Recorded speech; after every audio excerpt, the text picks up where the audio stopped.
Hello to you, who might have stumbled across these words by chance. Today marks my 87th birthday.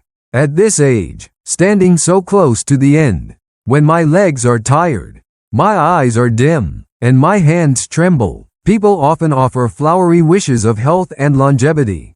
But to be honest with you, sitting alone in this old armchair looking back at the long road behind me, I don't feel pride in the medals on the wall or the money in the bank. Instead, I feel an immense, overwhelming regret. I realized I have ruined my own life, not by tragic accidents or grand catastrophes, but by the wearing habits of thought that gnawed at my soul every single day.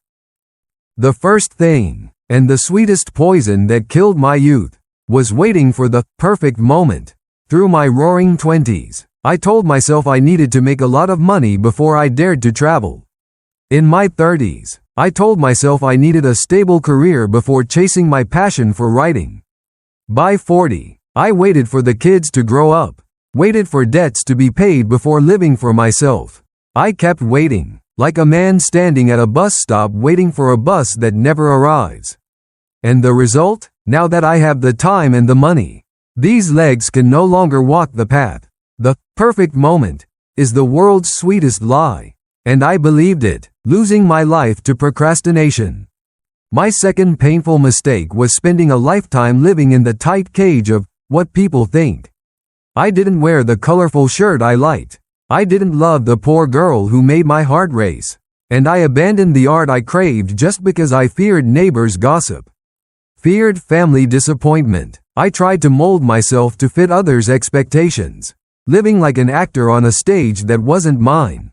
But the brutal truth that 87 years have taught me is that those people I feared judging me, most of them are now 6 feet under the grass growing green over them. They don't remember who I am, nor do they care how I lived. I sacrificed my freedom and true happiness for an invisible audience, only to realize in the end that I never truly lived for myself for even a day. The next regret that haunts me whenever night falls is my massive ego and toxic silence in relationships. I remember losing my best friend over a meaningless political argument where neither of us would yield. I gave the cold shoulder to my beloved wife for a whole week just because my male pride wouldn't let me apologize first. Now, sitting alone in this empty room, I crave hearing that friend's voice.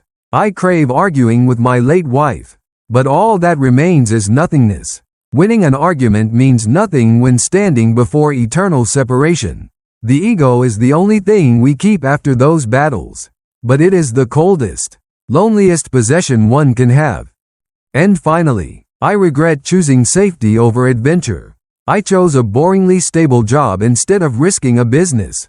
I chose silence instead of speaking up. I lived a life as flat as a stagnant pond, no storms, but no brilliant ripples either. Looking back, I don't regret my failures.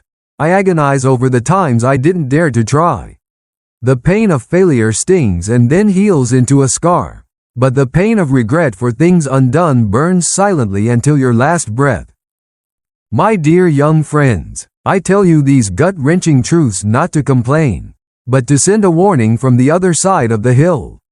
Don't carry your dreams to the grave, because it is cold down there, and there is no room for second chances.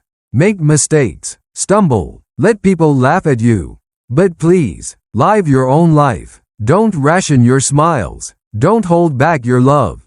And never wait. I am an 87-year-old man full of regrets sitting here telling you this.